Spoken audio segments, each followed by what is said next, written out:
भगवान श्री राधा वल्लभ के चरणारविंद में प्रणाम करते हुए आइए जानते हैं दामोदर मास का महत्व, कार्तिक मास का महत्व। शास्त्रों के अनुसार कार्तिक मास में यदि व्रत, उपवास, जप, तप, पूजा पाठ कर लिया जाए तो भगवान श्री राधा वल्लभ की कृपा शीघ्र प्राप्त हो जाती है। कार्तिक मास को शास्त्रों के अनुसार दामोदर मास भी कहा जाता है। दाम का अर्थ है रस्सी, उदर माने पेट। माता यशोदा ने भगवान श्री कृष्ण के पेट पर रस्सी बांधी, इसीलिए इस मास का नाम है दामोदर मास। जिनके डर से डर को भी डर लगता है, जिनके डर से काल भी डरता है, ऐसे परम प्रभु माता यशोदा की प्रेम रूपी रस्सी में बंध गए। भगवान श्री कृष्ण के नेत्रों से अश्रु बह चले थे। उनके गले में पड़ी हुई सुंदर मोतियों की माला, जब भगवान श्री कृष्ण रस्सी में बंधे हुए हैं, सिसकियां ले रहे हैं, तो भगवान श्री कृष्ण की सिसकियां लेने से उनके गले में पड़ी हुई मोतियों की माला कंपन कर रही है। अपनी आंखों को कन्हैया ने, कृष्ण ने मींच लिया है। काली काली आंखें, काजल जब फैल गया है तो बहुत ही सुंदर लग रही है। आज आकाश से देवता, यक्ष, किन्नर, गंधर्व, नारद आदि मुनि जब देखते हैं तो कहते हैं, हे यशोदा, तुम तो धन्य हो। आज तुम्हारे घर में परब्रह्म परमात्मा आदि अंत को जा सुन पावा, जिसका ना आदि है, ना अंत है, ना मध्य है, जिसका पार नहीं पाया जा सकता। नेति नेति कही जा सुगुन करहि निरंतर गान, जिनके यश का गान संत ऋषि मुनि कहते हैं, ना इति ना इति ना इति, इतना ही नहीं, इतना ही नहीं, इतना ही नहीं, और है और है। ऐसे परम प्रभु जिनका आदि अंत नहीं है, उनको आज मैया यशोदा धन्य है, जिन्होंने रस्सी में कृष्ण को बांध लिया है और भगवान सिसकियां भर रहे हैं। आज वह सुंदर समय है। भगवान श्री कृष्ण ने इसी मास में, कार्तिक दामोदर मास में, नल कुबरमणि ग्रीव का उद्धार किया था, जो कि कुबेर के पुत्र यमलार्जुन नाम से वृक्ष के योनि में नारद जी के श्राप से बने हुए थे।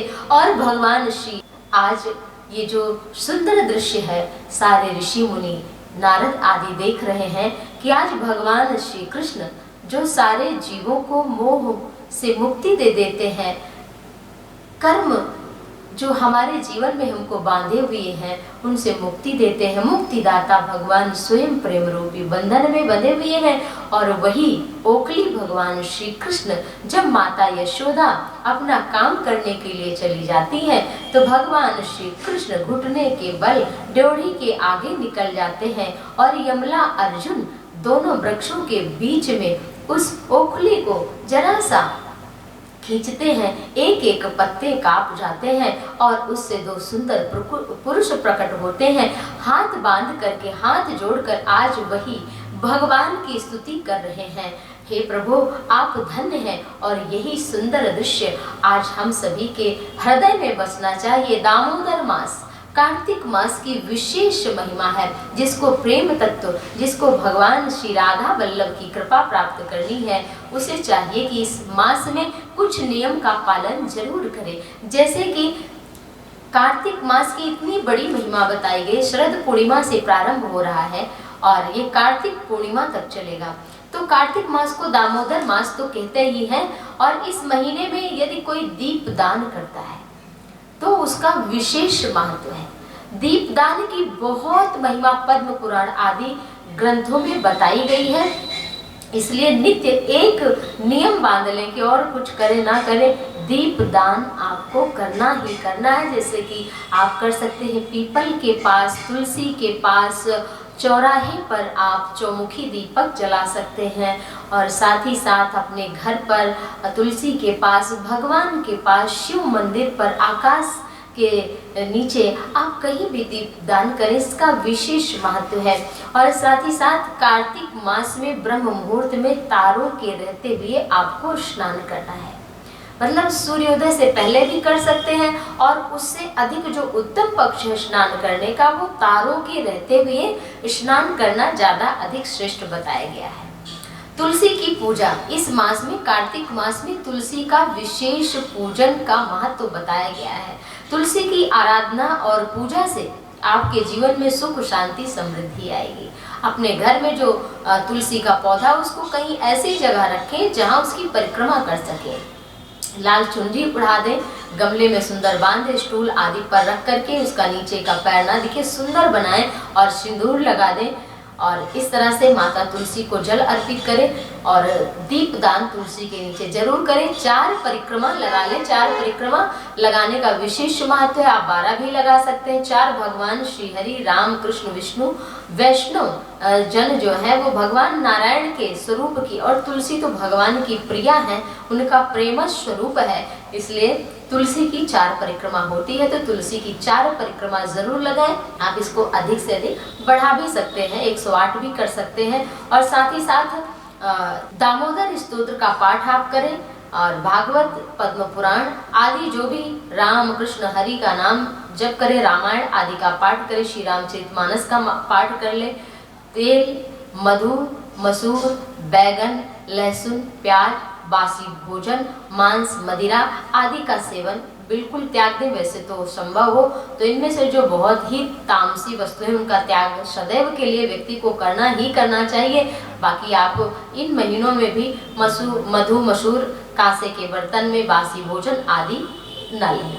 इसके साथ साथ मांस, मदिरा का सेवन कभी ना करें। और गोपी चंदन अपने माथे पर जरूर हर स्त्री पुरुष को लगाना चाहिए, माला धारण करना चाहिए। और भगवान शालिग्राम का पूजन, कार्तिक मास में इसकी बहुत ही महिमा बताई गई है शास्त्रों में कि अगर कोई भगवान शालिग्राम को तुलसी दल अर्पित करता है तो उसके जीवन में सुख, शांति, समृद्धि बनी रहती है। आपको हम इसकी महिमा बताते हैं कि इसकी महिमा बढ़ चढ़ करके शास्त्रों में, पद्म पुराण में ऐसा आया है कि जिसके घर में भगवान शालिग्राम की पूजा होती है तो गंगा जी के तट पर करोड़ों शिवलिंग का पूजन करने से, 8 युगों तक काशी में रहने से, 8 युगों तक काशी में रहने से, और वह पुण्य वैष्णव को अगर एक ही दिन में वो भगवान शालिग्राम की पूजा करता है, 12 शालिग्राम की पूजा कर ले एक दिन में, तो उसको वही फल प्राप्त हो जाता है। और अधिक की क्या आवश्यकता, जो शालिग्राम की पूजा करता है नित्य, उसके पुण्य की गणना करने में कहते हैं ब्रह्मा जी भी समर्थ नहीं है। इसलिए भगवान शंकर कार्तिकेय कहते हैं, हे बेटा, मेरे भक्तों को उचित है कि वो मेरी प्रसन्नता के लिए भक्ति पूर्वक भगवान शालिग्राम का पूजन करें।